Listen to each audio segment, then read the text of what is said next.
Hi hello welcome to Sumitha talks. అయితే ఈరోజు నేను క్రిస్పీ ఫ్రెంచ్ ఫ్రైస్ చేద్దాం అనుకుంటున్నాను.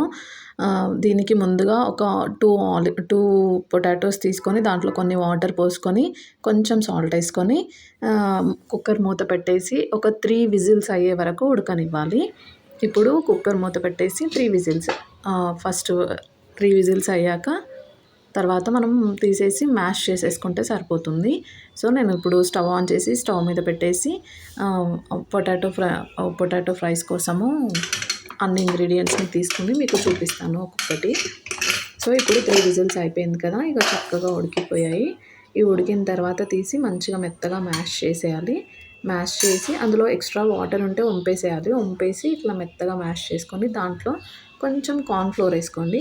కార్న్‌ఫ్లోర్ వేసుకుంటే మంచిగా క్రిస్పీగా వస్తాయి. అయితే ఇంకా లాస్ట్ కొంచెం సాల్ట్ వేసుకోవాలి. ఇట్లా ఫ్లాట్‌గా చేసుకొని వాటిని స్ట్రెయిట్‌గా కట్ చేసుకోవాలి. కానీ మాకు ఇక్కడ జరిగింది ఏంటంటే, నేను ఆయిల్ పెట్టి ఇందులో ఒక 2 ఫ్రెంచ్ ఫ్రైస్ వేయగానే ఫుల్ ఆయిల్ పేలిపోయింది. అందులో కడాయిలో వేయగానే ఫస్ట్ ట్రిప్‌కే ఒక 2 వేశాను. ఆయిల్ అంతా పేలిపోయింది. నా మీద, మా బాబు మీద, ఇద్దరి మీద పడిపోయింది. సో జాగ్రత్తగా ఉండండి. ఇది ట్రెండింగ్‌లో ఉన్నాయని ట్రై చేశాను. కానీ చాలా కేర్‌ఫుల్‌గా ఉండండి చేసేటప్పుడు. జాగ్రత్త. థ్యాంక్ యూ అండి.